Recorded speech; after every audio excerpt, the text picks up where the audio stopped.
Assalamualaikum warahmatullahi wabarakatuh. Perkenalkan, nama saya Dara Sepira dengan NPM 22411181, kelas manajemen 22B.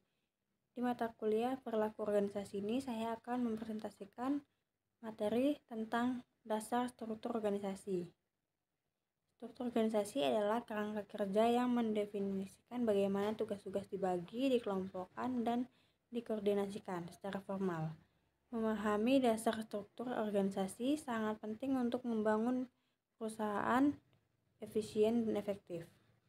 Struktur yang baik memfasilitasi komunikasi, pengambilan keputusan, dan pencapaian organisasi. Dalam presentasi ini, saya akan membahas berbagai aspek struktur organisasi, termasuk jenis-jenisnya, unsur, prinsip, desain efektif, serta hubungannya dengan budaya kerja.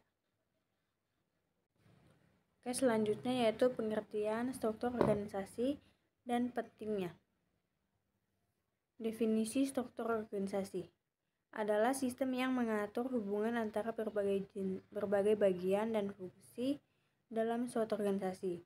Ini mencakup pembagian kerja, rantai komando, dan mekanisme koordinasi untuk mencapai tujuan bersama, yaitu ada kerangka kerja formal, hubungan antara fungsi, dan koordinasi tugas. Selanjutnya yaitu pentingnya struktur organisasi. Yang baik sangat penting untuk efisiensi operasional dan keberhasilan jangka panjang. Ini membantu dalam mengelola sumber daya, mengurangi konflik, dan meningkatkan responsivitas terhadap perubahan pasar, seperti efisiensi operasional, pengelolaan sumber daya, dan responsivitas pasar. Selanjutnya, jenis-jenis struktur organisasi. Yang pertama yaitu struktur hierarkis.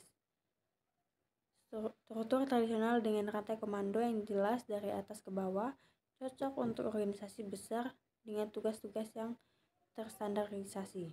Yang kedua, struktur metrik. Struktur yang menggabungkan departementalisasi, fungsional, dan proyek memungkinkan fleksibilitas tetap dapat menyebabkan konflik kepentingannya. Yang ketiga, struktur dasar.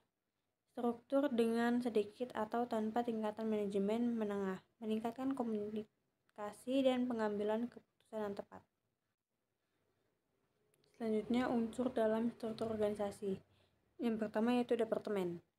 Unit organisasi yang mengelompokkan tugas-tugas serba berdasarkan fungsi atau produk. Yang kedua, jabatan. Posisi dalam organisasi memiliki tanggung jawab dan wewenang tertentu. Yang terakhir yaitu tugas. Aktivitas spesifik yang harus diselesaikan oleh individu atau tim untuk mencapai tujuan organisasi. Selanjutnya yaitu prinsip desain struktur organisasi yang efektif, yaitu ada spesialisasi. Pembagian tugas untuk meningkatkan efisiensi dan keahlian. Yang kedua yaitu koordinasi. Mekanisme untuk menyelesaikan upaya dan berbagai bagian organisasi. Yang kedua yaitu komunikasi. Saluran yang efektif untuk informasi mengalir di seluruh organisasi. Yang ketiga yaitu delegasi. Pemberian wewenang kepada bawahan untuk mengambil keputusan.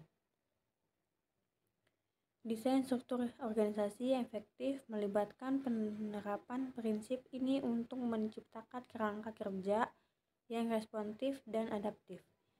Spesialisme membantu dalam meningkatkan efisiensi, sementara koordinasi memastikan bahwa semua bagian organisasi bekerja bersama secara harmonis. Delegasi memberdayakan karyawan dan komunikasi yang baik memastikan semua orang terinformasi dan terlibat. Oke, ini slide yang terakhir yaitu kesimpulan dan rekomendasi untuk peningkatan. Memahami dan mengelola struktur organisasi adalah kunci untuk mencapai efisiensi dan keberhasilan. Evaluasi berkala dan penyesuaian struktur organisasi harus dilakukan untuk memastikan kesesuaian dengan tujuan dan lingkungan yang berubah.